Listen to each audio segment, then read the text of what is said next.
Yung mga matik, magandang tanghali mga matik. Dahil sa brownout mga matik, konti lang nagawa ni Ducamatic mga matik. Ito puro dibaso. Nasa 15 lang pero gagawa pa tayo ng fighter mga matik kasi kulang na kulang to mga matik. Sa ngayon, tingnan mo mga matik, simpleng disenyo lang ang ginawa ko. Pero na 15 tayo mga matik.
Yung mga matik, isa yan sa mga simpleng color lang mga matik na dinesign ko mga matik.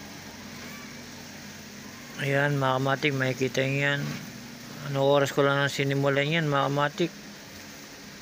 Halos alas 5. Nagka-yes pa ako pero ito nakakagawa pa rin tayo ng 15 piraso mga matik. Dahil sa 15 piraso nagawa ko mga matik, gagawa pa ako ng fighter. Sana makarami ako ngayon para makatinda mga matik, pero pagka konti pa lang ititinda ko pa rin kahit paano para tayo hindi mawalan maubusan mga matik.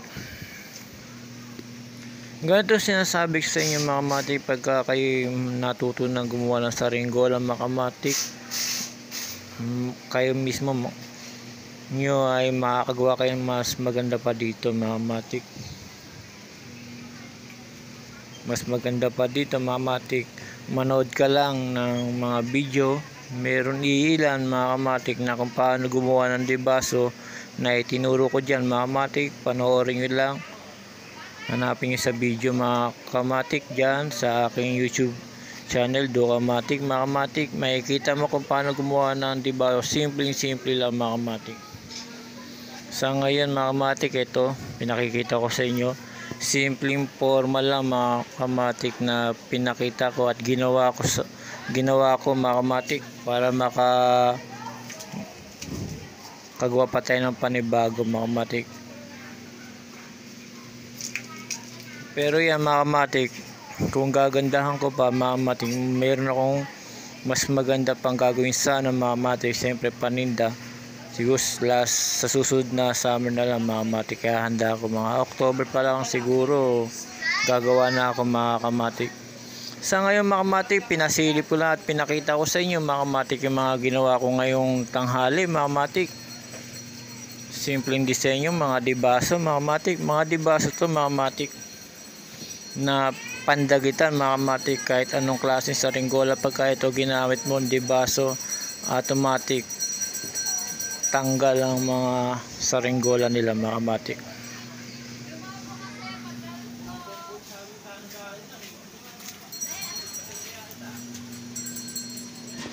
So ngayon makalat mga kamatik dahil sa nagkayas pa mga kamatik.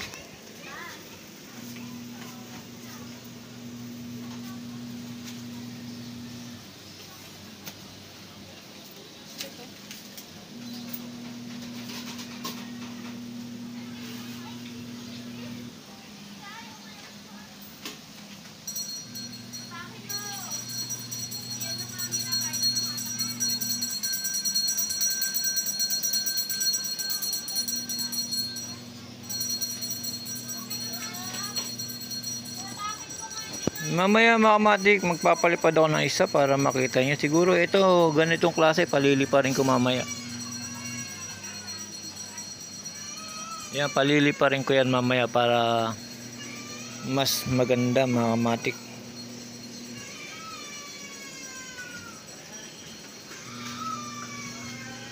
Yun mga kamatik, hanggang dito na lang mga kamatik. Sinare ko lang sa inyo mga kamatik at pinakita. Salamat mga kamatik. Yan tinatawag na dibaso mga kamatik.